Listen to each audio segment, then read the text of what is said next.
Donc, M. Louis Plamondon, le président de la QDR, va commencer la conférence de presse. Et le porte-parole anglophone, c'est M. Paul Brunet du Conseil pour les malades. Protection des malades. Pour les entrevues après la conférence. Alors, d'abord, mesdames et messieurs, bonjour. Merci d'être là. Merci aux partenaires. Merci au président du mouvement de la QDR dans la grande région de Montréal d'être présent à cette conférence de presse. Merci, messieurs, mesdames les journalistes, vu l'heure avancée, comme on dit, d'être présent ce matin. Je viens d'avoir des appels, là, il y en a d'autres qui vont joindre. Alors, mais on va commencer quand même. On va vous présenter nos partenaires, parce que cette coalition-là existe depuis plus d'1 an. C'est une coalition d'organismes de défense des droits des aînés qui veulent faire reconnaître le droit des aînés à être protégés par la Charte des droits. Vous savez que la Charte des droits prévoit que toute personne âgée, l'article 48, âgée ou handicapée, a le droit à la protection contre toute forme d'exploitation. C'est un article extrêmement important. Ça existe depuis 1975. Et dans un autre article, c'est indiqué, ça c'est nous sommes le seul pays au monde à avoir ça, que les organismes de défense de droits peuvent porter plainte dans le contexte d'une exploitation de personnes âgées, d'un groupe de personnes, sans le consentement des victimes pour la tenue d'une enquête en matière d'exploitation. Et le dossier du jugement Mongeau, en fait, découle, juste pour situer tout le monde, découle de l'expulsion d'un groupe de personnes âgées de la résidence Monaco en mai 2011. Et à ce moment-là, dès le lendemain, la QDR avait fait une plainte pour exploitation de personnes âgées à la Commission des droits de la personne pour lui demander d'intervenir d'urgence. Vous avez, ceux qui ont jeté un coup d'œil sur le communiqué, vous avez vu que pour l'urgence, c'est un peu comme dans nos salles d'urgence, mais ça se compte en années dans le cas de la Commission. Ils n'ont jamais conclu sur la situation en matière d'exploitation, comme je vais l'expliquer plus tard.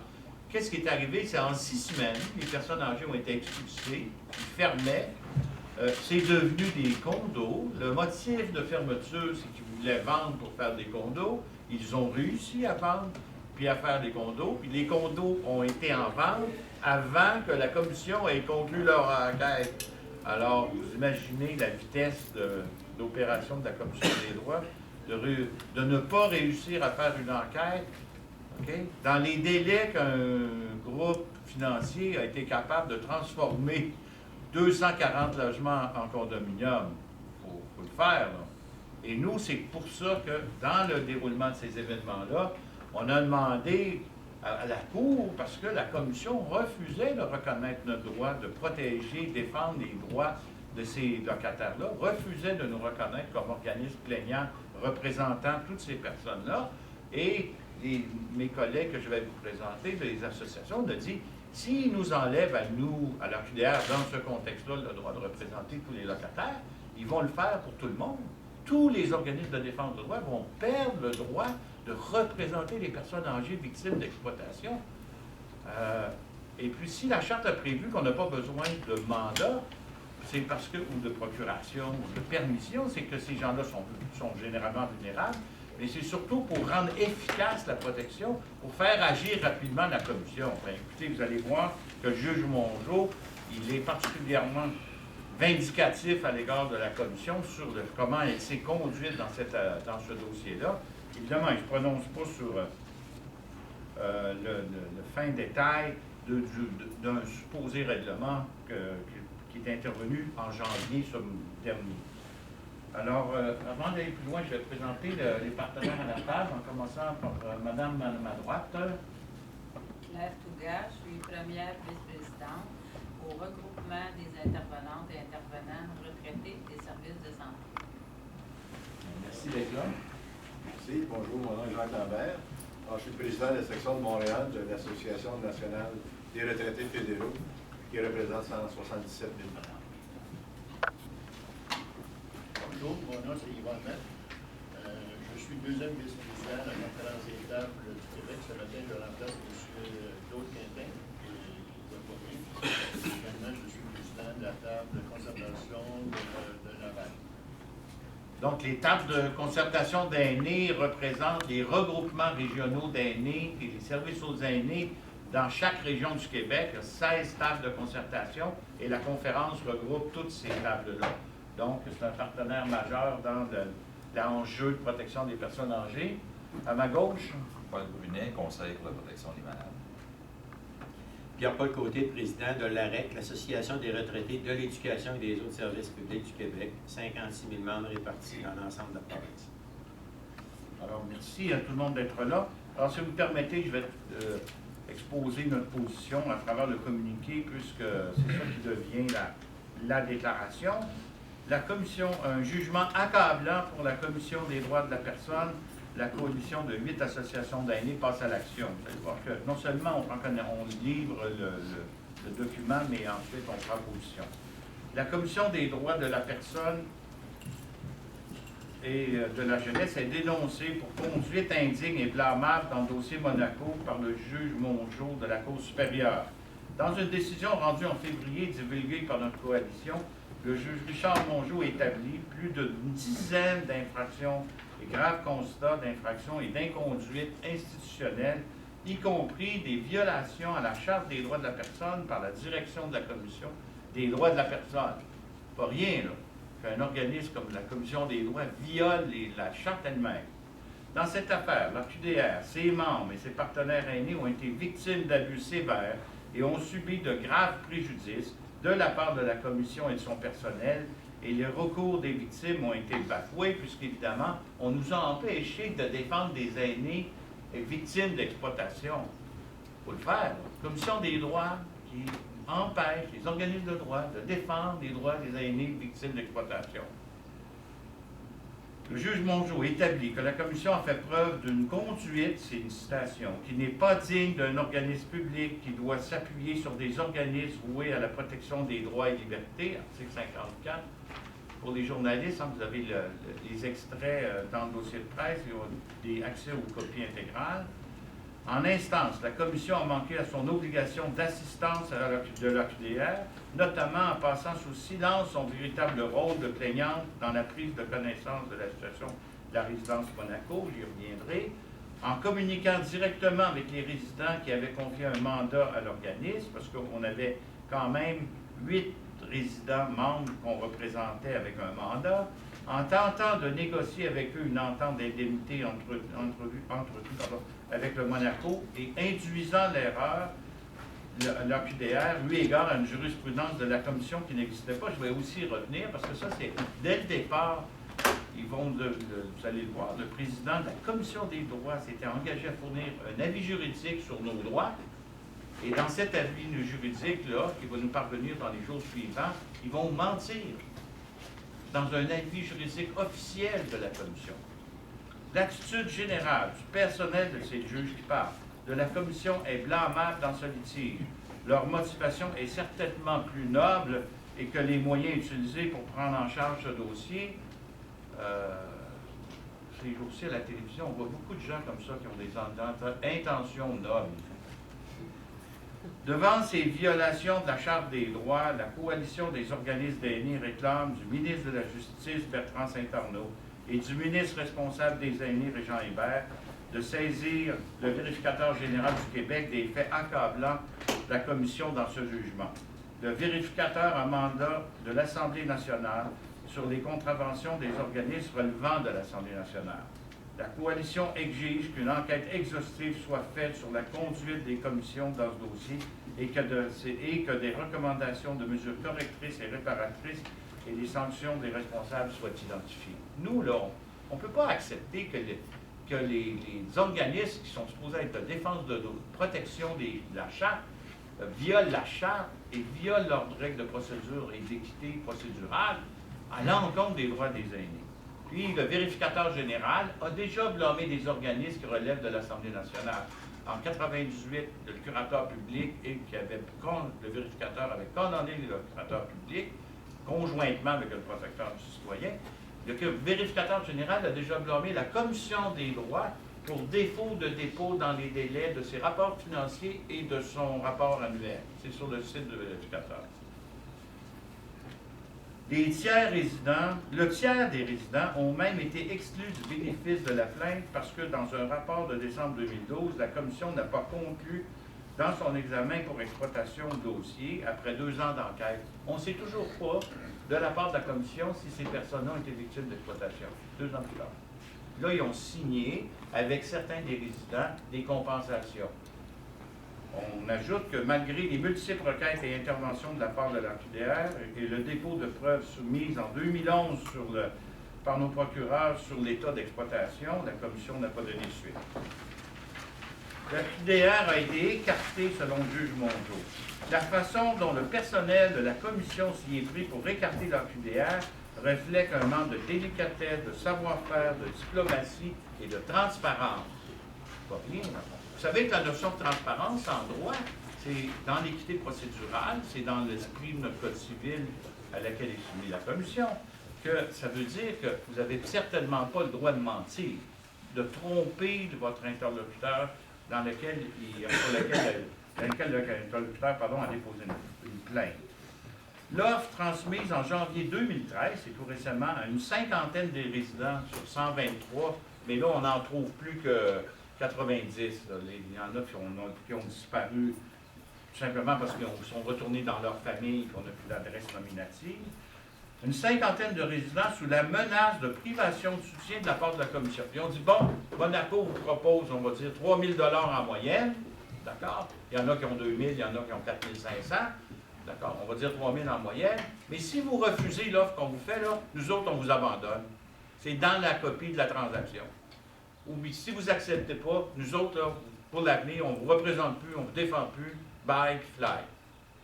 Comme dit notre ami à la télévision. Alors, on dénonce ça parce que, comme on dit ici maintenant, l'offre a été transmise à une cinquantaine de résidents sous la menace. Il y en a 34 là, qui ont été ignorés et est clairement en dessous des normes juridiques et l'affaire a été conclue en privé entre Monaco et les agents de la commission sous l'accompagnement, sans accompagnement, pardon, des services de leur QDR pour représenter les victimes aînées, comme le prévoit l'article 71, 72 et 74. Le juge Mongeau, là, il dit que 71, ça s'appliquait à nous parce qu'on avait déposé une plainte. Il dit 72, la QDR a le droit d'être partie à l'ensemble du dossier. La seule chose pour laquelle il dit non, et on reviendra là-dessus à la fin, c'est 74.3, il dit qu'on aurait dû avoir des liens avec les gens de Monaco. On avait 8 membres, pas plus de membres que ça, mais 8 représentants mandataires. Ou qu'on devrait avoir des mandats des 125. Écoutez, ils ont été éjectés en 6 semaines. Comment voulez-vous, nous autres, qu'on ait des mandats individuels de 125 personnes qui se font mettre dehors d'un logement, même s'ils n'avaient pas été âgés? Dans ce contexte d'inconduite indigne, généralisée et blâmable, citation du juge, là, on prend des morceaux du jugement, certains d'entre nous de la coalition craignent une possible collusion entre la Commission des droits de la personne et ses représentants et la résidence Monaco en vue de réduire les compensations des résidents. Vous savez, on savait, parce qu'on avait un procès contre Monaco à la Régie du logement de 2 locataires, on a su là, donc devant le régisseur, qui avait mis 2 millions de côté parce qu'ils ont vendu l'immeuble pour les compensations futures de cette affaire-là. Bien là, la commission, là, elle règle pour 165 000. Big business. Ils ont écarté 34, ils ont mis ça au plus bas, ils ne nous ont pas associés pour dire c'est quoi les montants. On leur a fourni une preuve, nous, pour dire le montant devrait varier entre 8 et 15 000. Si vous les condamnez pour exploitation, bien, ils n'ont pas conclu l'enquête. Ils ne savent pas encore, 2 ans plus tard, alors que c'est transformé en condominium déjà, s'il y a eu exploitation. La requête, bien, je vous ai présenté de la commission. La requête à la commission, chez le juge Mongeau, c'était nous tous, là, les 8 organismes. C'est un jugement contradictoire. Il nous donne raison sur l'inconduite de la commission. Il nous donne raison sur 71 en partie, en disant qu'ils sont des plaignants, ils devraient être partout au dossier. Vous lirez le paragraphe 72 comme par exemple du jugement. Mais 73, il se rallie à l'opinion de la commission. Mais étonnamment, le juge Mongeau, il se rallie à l'opinion de la commission, mais il ne cite aucune doctrine, et il ne cite aucune jurisprudence. Zéro. Pensez-vous qu'on va laisser passer ça? Nos droits futurs, on dit que la population vieillit. Ça serait laisser les générations d'aînés du futur sans défendre. Les gens qui sont ici en avant, là, jamais. Jamais. C'est une honte, cette histoire-là. Monsieur Cousineau, là, shame on you. Un jugement contradictoire, tout en déclarant que la Commission ne doit pas contrevenir non plus à son devoir législatif, article 72 de la Charte, de prêter assistance aux organismes qui font la demande, les deux ceux qui ont fait des demandes, que l'AQDR possède un statut de plaignant avec le droit d'intervenir sur l'ensemble du dossier. C'est ce que dit le juge à la fin de son jugement. C'est sa décision, paragraphe 72 du jugement. Le juge Mongeau se laisse convaincre des arguments de la Commission sur les conditions qu'elle ajoute, la Commission, au droit de l'AQDR de porter plainte à l'article 74.3.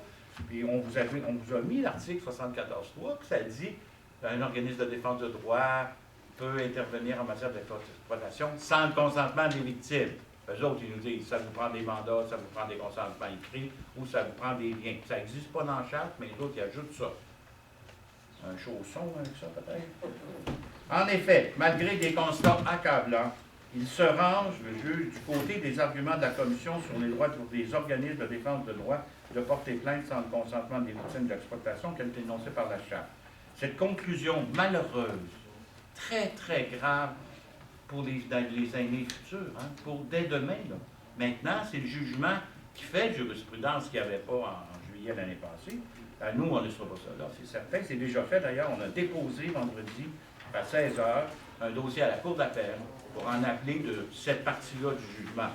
Mais la Cour d'appel, heureusement, va avoir tout le jugement Mongeau et ils ne cesseront pas, comme nous, de s'inquiéter et de s'émouvoir et sans doute de poursuivre le blâme à l'encontre de la Commission des droits de la personne.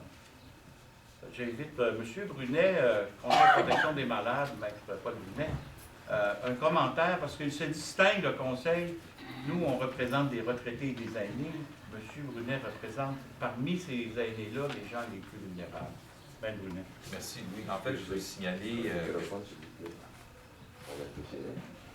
je veux simplement compléter, parce que Louis a tout dit pratiquement, mais je veux attirer votre attention sur le fait que, à mesure que l'on continue à se battre pour que les gens en résidence, en centre d'hébergement privé, conventionné, public, reçoivent des services qui soient les plus dignes et les plus respectueux possibles, il y a évidemment une tendance où les gens veulent rester chez eux, puis je pense que c'est pas mal intentionné de leur part. Les gens veulent rester chez eux le plus possible parce qu'on est toujours mieux chez soi quand c'est possible. Et c'est ça le danger que représente ce dossier-là, entre autres, c'est que plus les gens restent chez eux, moins on s'aperçoit qu'on va avoir des droits, nous, les organismes, pour pouvoir aller défendre, représenter ces gens-là quand ils seront l'objet d'abus ou d'exploitation, qu'ils soient aujourd'hui en centre d'hébergement ou, comme le dossier qui vous est soumis aujourd'hui, en résidence, en logement privé. C'est pas parce qu'on est en logement privé qu'on devrait avoir moins de droits quand on est l'objet de l'exploitation, comme ce fut le cas à la résidence Monaco. C'est ce que je voulais ajouter. Dans le dossier de presse, pour nos amis journalistes et puis pour les retraités, là, je vous ai mis la preuve que le juge a constatée, mais c'est mieux de le voir que de le savoir. La lettre du président Cousineau, en juillet, nous dit qu'il nous annonce qu'il a demandé à son service de nous transmettre, là, c'est du côté de droit des documents, c'est les pièces, là, c'est adressé à notre avocat de l'époque. Lors de la conférence téléphonique, il dit qu'il nous transmettrait un avis juridique demandé à l'interne. Alors, il nous promet ça, l'avis juridique. On vous fait suivre le fameux avis juridique. Donc, le président Cousineau s'engage, comme président de la commission, à transmettre un avis juridique sur nos droits. D'accord? Suit le fameux avis juridique. Et c'est là-dedans, au paragraphe, il y a bien d'autres choses, là. À la dernière page, c'est la page 3 de 3, au verso, là, vous lirez le reste, mais je vous cite, là où le juge les a pris en défaut, puis que nous autres, on les a dénoncés, il dit, l'avocat Claude Bois, directeur du contentieux, directeur du programme des plaintes, il ment, et par écrit, dans un avis juridique de la présidence. Selon la jurisprudence, lorsqu'une plainte est portée par un organisme plaignant en vertu de l'article 74, alinéa de la Charte, le consentement individuel des victimes est requis de manière impérative, sauf exception. Il n'existe pas de jurisprudence Le juge dit, bonjour, dit, elle n'existe pas. Nous autres, on dit qu'elle n'existait pas. On a plaidé qu'elle n'existait pas, on l'a jamais trouvée. On l'a interrogé, M. Bois a dit devant le juge, c'est vrai, elle n'existait pas. Ensuite, vous avez, je termine avec ça, en novembre 2011, le même M. Bois écrit à tous les locataires qui ont retrouvé, là, il y en a disons 90, une lettre dans laquelle il dit que les gens vont recevoir un coup de téléphone d'un mandataire de la commission. Vous lisez cette lettre-là, il n'y a aucune trace dans cette lettre-là d'une plainte pour exploitation en vertu de l'article 48. Il y a eu une plainte. Non seulement il y a eu une plainte, il y a une décision de la commission d'emporter enquête sur une plainte pour exploitation à leur propre initiative. C'est la commission qui a décidé d'enquêter. Et puis, dans cette lettre-là, tous les locataires, il n'est aucunement mention d'une plainte, d'une enquête pour exploitation. Ils disent qu'ils vont recevoir un téléphone de quelqu'un de la commission à propos d'un possible conflit avec les anciens les résidents de la part de Monaco. Ça, puis cacher les faits et la vérité, c'est elle-même, ça précise l'affaire. Ne pas dire à des gens qui sont sous enquête parce qu'il y aurait pu être victime d'exploitation, un possible conflit. Menteur. Là, c'est la commission des droits. Nous, là, en décembre, finalement, à la commission, au président, là, on a eu une réunion avec nos procureurs et la commission, d'accord? Le président était là, le chef du contentieux, M. Bois, puis l'autre personnage, vice-président, je pense. Et puis, on leur a remis, le dernier document, la preuve, nous autres, vous avez, pour vous aider, là, on a fait l'enquête, on a interrogé 30 résidents, puis on a fait la preuve, selon les critères de ce qu'on appelle l'arrêt Vallée, que Paul connaît bien, d'accord, il y a 3 conditions pour dire qu'une personne âgée est exploitée. On a dit, premièrement, il faut avoir commis des actes qui sont interdits. Deuxièmement, il faut tirer un bénéfice d'un rapport à l'endroit de personnes âgées qui ne sont pas en mesure de se représenter ou de se défendre équitablement. On appelle ça des intérêts vulnérables. Que des gens ont un rapport de force, un rapport de pouvoir. Monaco, écoutez, c'était appartenait à la caisse de dépôt, vous voyez. Quand ils ont fait l'éviction de 10, là, il y avait 24 directeurs de résidence du groupe Allegro qui se présentaient chez chacun des locataires accompagnés d'une madame. Fait que, tu sais, comment il appelle ça dans la police? Motten Jeff, là, je me souviens pas. Le doux et la brute et le truand.